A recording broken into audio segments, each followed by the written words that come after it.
Mĩhang'o ya kũhe mĩhũmũ ya muoyo watho wa kĩgĩna wa mwaka wa 2023 ũrĩa wateanĩirio nĩ igoti rĩa gũcokia ciira riko nĩ kwaga gũthingata mawoni ma mũingĩ na njĩra ĩgwete, rĩu ĩtĩmĩire igoti-inĩ itũgĩru kũrĩa ciikaro cia gũthikĩrĩria ciira ũyũ ciambĩrĩirie cigĩtongorio nĩ mũcirithania mũnene Martha Koome. We cannot stop you, Mr. Omtata, from raising an additional issue if you so wish. Kũhĩtũkĩra mawakiri mao, spika wa mbunge ya bũrũri, minista wa kĩgĩna na mũnene wa watho arĩa mahandĩte ciira ũyũ merĩte igoti rĩrĩ atĩ wona rĩakindĩra itua rĩa igoti rĩa gũcokia ciira riko, rũhonge rwa ũngania wa kĩgĩna rũgũcũngĩrĩrio kũhũthĩra watho wa mwaka wa 2022 ũrĩa warĩ wa mũico ũtongoria-inĩ wa President Uhuru Kenyatta na ũgũtũma bũrũri ũrwo nĩ makĩria ma ciringi birioni 200 na mũthia-inĩ ũtungata wa thirikari ũthingithio na njĩra nene. The National Assembly to be congratulated in the manner in which it processed the 2023 Finance Act,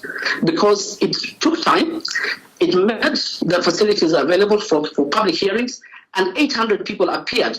They made their representation, none was turned away. In fact, there has been no claim that any person presented an email that either was rejected or that was not considered. Government can only do what legislation under the Constitution enables it to do.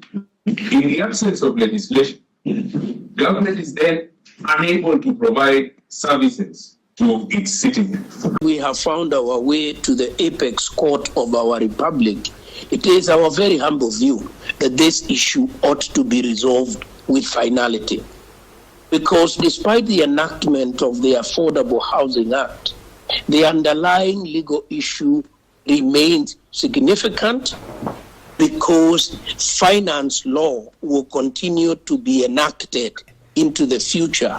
Ciira ũyũ wahandirwo nĩ seneta wa Busia Okiya Omtata na angĩ 52 arĩa manyitĩrĩire atĩ mũtaratara wa gũthondeka watho mbunge-inĩ wĩna gatithio. Parliament does not exercise its legislative power in any other way as the appellants would like to convince this court.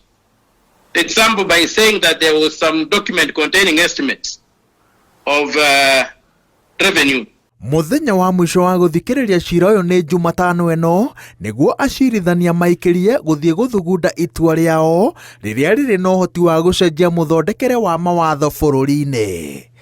Ngĩribotera Inooro TV, njĩtagwo Waweru wa Nyambura.